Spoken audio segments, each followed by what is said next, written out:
Hello viewer, yep, your favorite tuber is a Pikmin gamer. Sorry to say. I remember being like 5, being too scared to fight the first Bulborb in the Forest of Hope. I gave up and I came back with a newfound love after watching hours and hours of Let's Plays. I was on my Pikmin grind while the other 5th graders were, networking? I don't know what they do. Anyways, since I was so young, it was only until after Pikmin 3 where I realized the wait for a new Pikmin game is absolutely atrocious. But then it happened. When they panned to the Bulborb in that Nintendo Direct, I went mad. After 10 years of dwindling hope, there it was, out of absolutely nowhere. I finally got the game, and I could not believe what I was playing. Beautiful environments, perfect evolution of the Dandori mission modes, cool new Pikmin types, playable Olimar! And I thought to myself, my god, this game is it's so buns. Just kidding, it's a good game. But for a series where each game is super strong in their own unique ways, I was finding it tough to pin down what Pikmin 4 actually does better than the previous games. So that's what this video is about. Let's take a little trip down memory lane and see what we lost in Pikmin 4. Pikmin 1, for instance, was really good at building this atmosphere of complete isolation. Olimar is completely and utterly alone on this planet, and for lack of a better term, fucked. It's only by his resourcefulness and intelligence that he's even able to survive on the planet at all. During Pikmin 1, you learn about Olimar through his end-of-day logs. The family he loves, the boss he hates, Bulby. You can see his anxieties grow as the deadline for his death approaches. It's probably the most intricate and personal a first-party Nintendo game has ever developed a character ever, and that's not even to mention the Pikmin themselves. Olimar constantly comments about the Pikmin, their need to support one another in a group, and the ethics of using them for his own gain. Olimar feels lost in this world, but he finds solace in the lives and the community of the Pikmin. These little bugs experience joy and pain and fear and death, just like us, and it kind of gives just a bit more purpose to each A-Press. Pikmin 4 establishes none of this.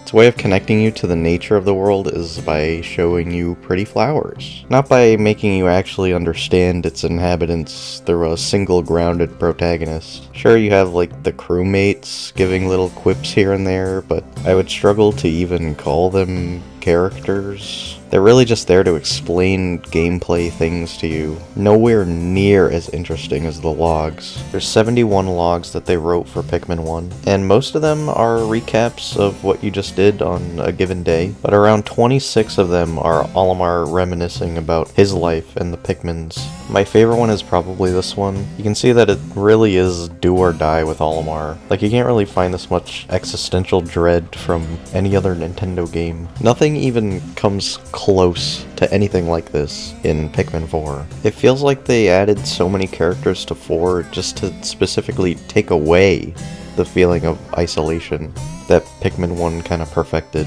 And you'd think, like, maybe you at least start with fewer characters and you get more along the journey, and you do get more people to talk to, but oh my god, right off the bat, they just start explaining everything to you. It is embarrassing how long it takes to get your first Pikmin, your first red Pikmin in Pikmin 4. I could talk for hours about how horrendous the beginning of this game is for newer players, but I'm just gonna move on. Pikmin 2 is definitely the game that Pikmin 4 takes the most from, and there's plenty to point out, but I guess the most egregious example is Louie.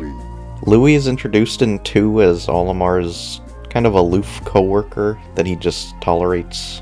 You know, the kind of person that shows you a 5-minute long video and you have to fake laugh at it. In 4, he is by and large the exact same character, and I don't hate him in 4, he's still as funny and weird as he used to be. The problem is that 4 should not be about Louie. From the very beginning of Pikmin 2, it's implied that he's the antagonist of the game, when he blames the bankruptcy of the freight to the dreaded ravenous space bunny. This already puts him on your radar for the next half of the game you get to play as him, and he remains a mystery to you until the end of the game because, again, He's only described to you through Olimar's logs and the emails you get through the game.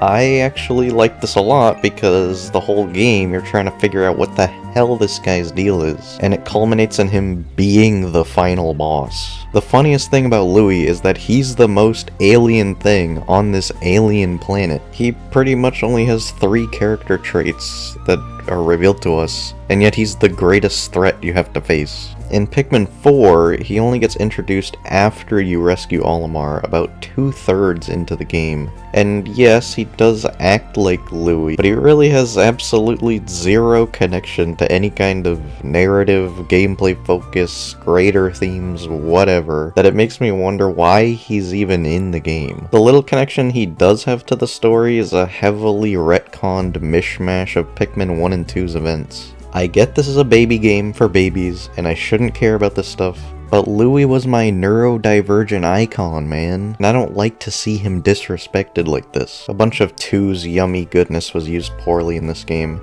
Empress is a pushover with Ochi. Man at Legs is the entire submerged combat collecting the final boss is a pushover. Oh shit, you got me talking about the difficulty.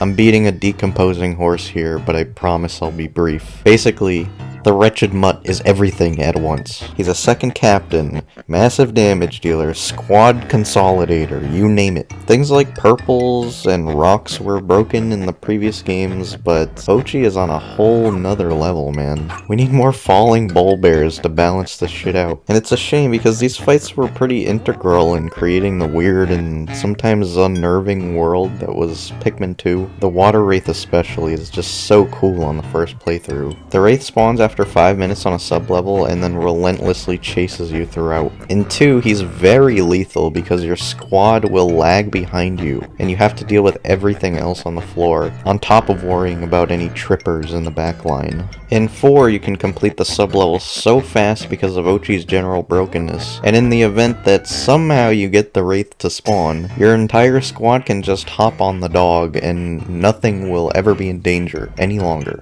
This is the difficulty problem in this game at its zenith. And it's not like the other games are impossible, but in 2, your units are particularly fragile, and it makes you play in smarter ways, and I think that's more engaging than just pressing the Y button every time you're in danger. Actually, I think that the fact that your squad lags behind you in the previous games is actually super important for the feel of controlling your squad. Like, them lagging behind you, it makes it so you're not in complete control of their actions. It's like you're leading a squadron of misfits that don't really know what they're doing, but they're trying their best to survive. And having Ochi just completely nullify all of that is... I really don't think that fits with the themes Pikmin is trying to go for, at least that it used to go for. For a long time, Pikmin 3 was the odd one out in the series, and just by virtue of it being made 10 years after the 2 on the GameCube, it feels much more like modern Nintendo. Safe, cushy fun that's meant to be enjoyed by everyone. Hey, we found some dandelions! This is expected because it's Nintendo, but unfortunately, I think Pikmin 4 was made with this mentality cranked up to 11. They want to hold the player's hand alongside every puzzle, every enemy, every challenge the game has to offer. The game needs to keep its training wheels on, lest the player commit his greatest of sins, not having fun for a little bit. This is where a lot of the frustrations I have in 4 come in. They try to simplify things in the name of accessibility, but end up losing player agency in the process. The game auto-locks onto anything near your cursor, and we still can't turn it off in the settings, and it feels so bad. Even though it continues in the spirit of 3, it doesn't mean 3 ruined the series or anything. It's just an issue that has somehow gotten worse with time. 3 does do a lot right though. For instance, I love the way they did the day limit. In 1, you get 30 days, no more, no less. In 2, there's no day limit at all. In 3, though, your day limit increases the more fruit you collect in the game. This is perfect. The more agency the player is given, the better. Decisions are fun. Consequences are fun. Thinking is fun. Unless you're Asmongold. Who the fuck drinks this shit? It's fun when you can lose because it makes you want to win. And I'm not saying anything new here, it's just that the day system was very, very unique in the first two games. They wanted to limit the player, they wanted to stress the player out, but they had trouble finding the perfect balance between not giving the player enough time to the point where they'd have to reset the whole playthrough, and just straight up giving them infinite time to beat the game. Because at that point, what is even the point of having a day system at all? And what do they do with this perfect formula that they found in 3? Yep, it's all gone. Back to no limit. And look, it wasn't perfect in 3. The fruit you collected gave you way too many days, enough to make your time basically infinite, but at least they tried. And on the game's hard mode, it's a little harder to stock up days. Louis even steals your supply at one point and you're left with no days for a while, and you have to stock them back up. They did a little surprise rug pull to spice things up. That's pretty creative and memorable. 4 has absolutely nothing like this, and I thought honestly they would do more with this, but they never did. Alright, let's talk about the music. Pikmin 4, like a bunch of newer Nintendo games, trade catchy, memorable, area-specific tunes in favor of more atmospheric and fitting tracks. And none of this is badly written music. They fit perfectly fine for what they're trying to do, but they just don't stick in your mind.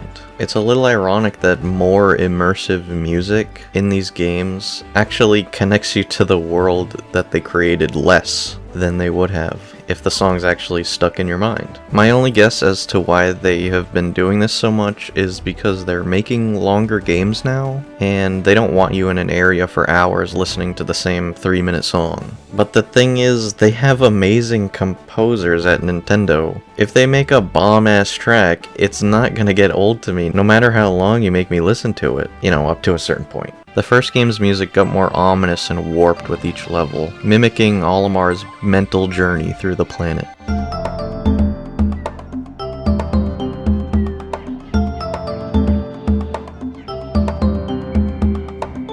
And it culminates in the mixture of hope and grief and despair in the final trial.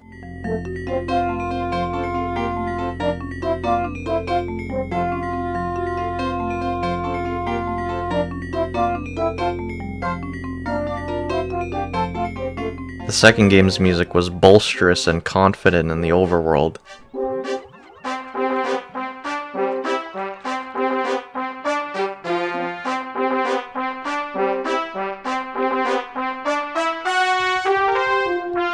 But used broken pre-generated music chunks in the caves. The caves were uncharted territory for you, and they wanted you to feel it. Some of them were super creepy.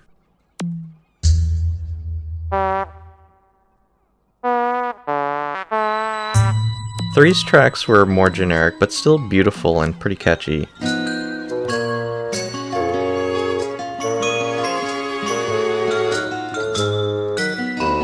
And the chase sequence was done well too.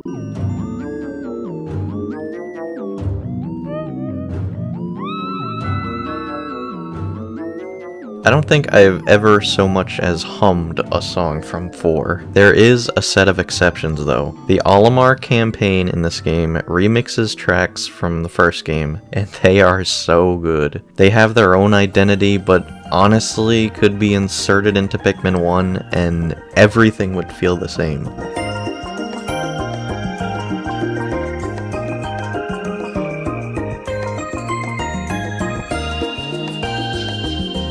I'm so glad they did this, but at the same time, this could have been done in the main campaign, but they just didn't.